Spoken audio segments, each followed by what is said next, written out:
गौतम जी, बहुत बहुत स्वागत है आपका। धन्यवाद हमें समय देने के लिए। साल 2025 के आउटलुक पर हम आपसे मुलाकात कर रहे हैं। एक बार जानना चाहते हैं सर कि मार्केट का मूड माहौल थोड़ा सबड्यूड है, थोड़ा ठंडा है, लेकिन क्या 2025 का साल चुनौतियां ज़्यादा होंगी या कमाई के मौके ज़्यादा? Good morning Anil ji. आपके और आपके सभी दर्शकों को आने वाले नववर्ष की शुभकामनाएं। देखिए, 2024-2023 मार्केट के लिए काफी फायदेमंद रहा है। अगर आप देखें, आज भी करेक्शन के बावजूद निफ्टी पिछले 12 महीनों में 12% रिटर्न दे चुका है। Mid cap small cap indices 25 और 27% ऊपर है।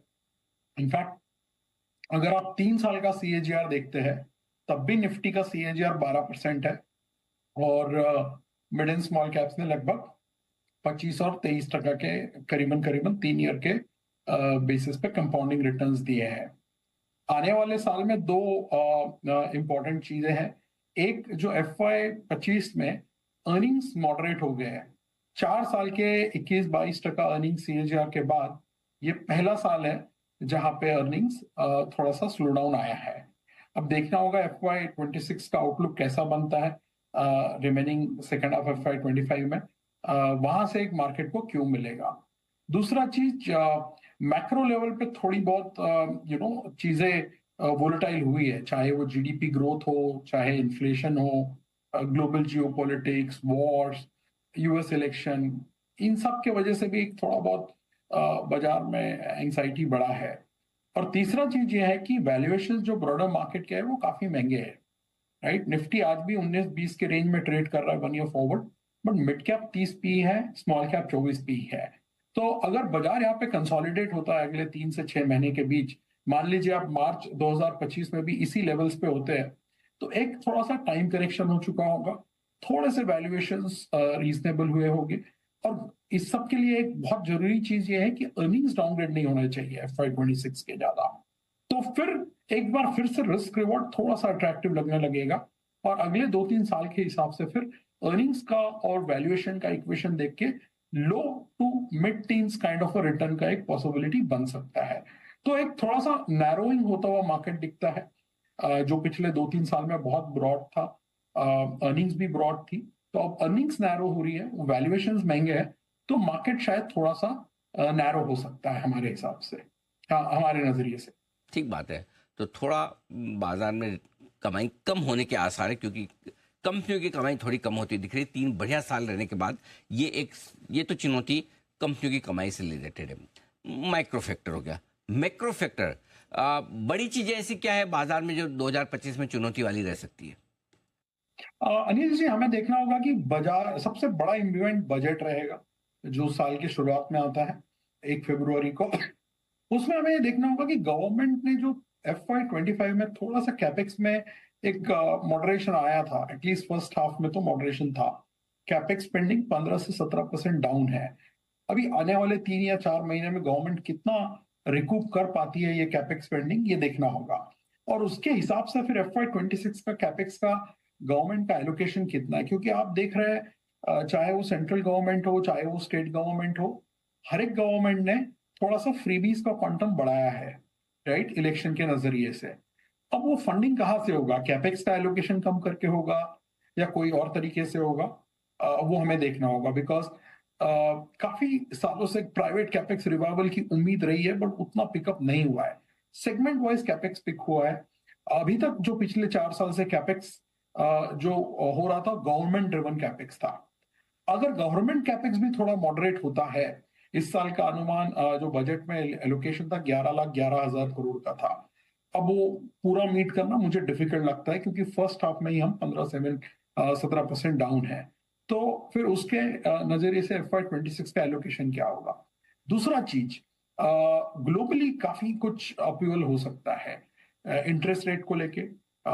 मिस्टर ट्रम्प 20 जनवरी से US के प्रेसिडेंट का इनॉग्रेशन होगा, तो उनकी क्या पॉलिसीज रहती है। फर्स्ट हाफ में ये 2-3 चीजें इंपॉर्टेंट रहेंगी, earnings, capex, global and geopolitics. उसके आगे प्रिडिक्ट करना बहुत डिफिकल्ट है, बिकॉज आप देखेंगे पिछले पुराने आप 3-4 सालों के प्रिडिक्शंस देखिए दिसंबर के महीने में लोगों ने क्या कहा था और एक्चुअल साल में क्या हुआ है, बहुत डिफरेंस होता है।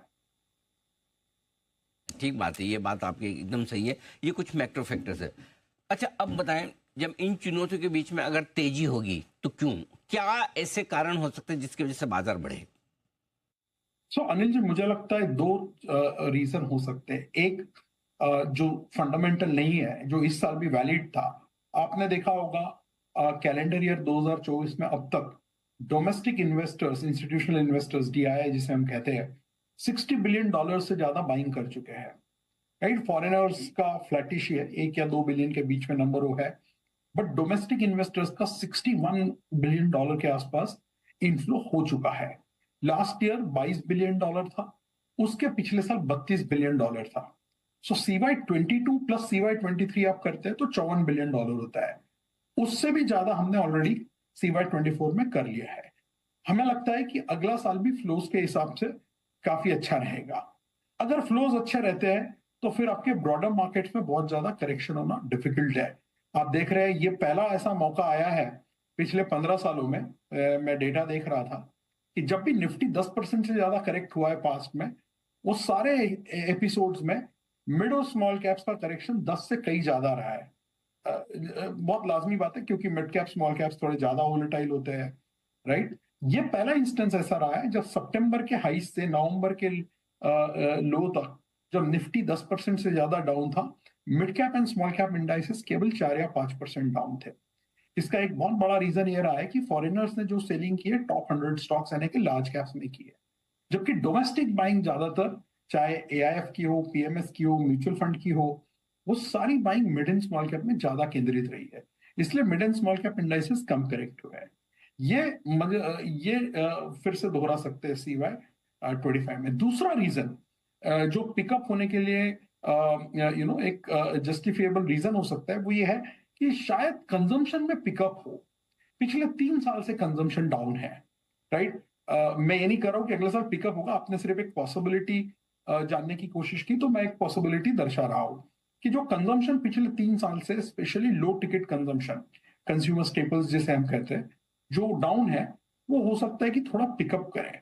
बिकॉज बारिश अच्छी थी, काफी सारे स्टेट गवर्नमेंट्स ने फ्रीबीज बांटे हैं। At some point of time वो ट्रिकल डाउन होके लोगों के हाथ में पैसा आएगा और वो खर्चा करने की उम्मीद हम रख सकते हैं। ये दूसरा रीजन है। और तीसरा, मान लीजिए कि बाजारों में, चाहे डोमेस्टिक हो ग्लोबल हो, अगला साल अगर इंटरेस्ट रेट कट्स जो एक्सपेक्टेशन है उससे ज्यादा होते हैं, तो फिर ये एक इक्विटी मार्केट्स के लिए पॉजिटिव चीज साबित हो सकती है। इसके अलावा बाकी CY25 में कोई बहुत बड़े इलेक्शंस नहीं है। आई थिंक टुवर्ड्स अक्टूबर में बिहार के इलेक्शंस है, but rest of the year is very clean without any election related distractions.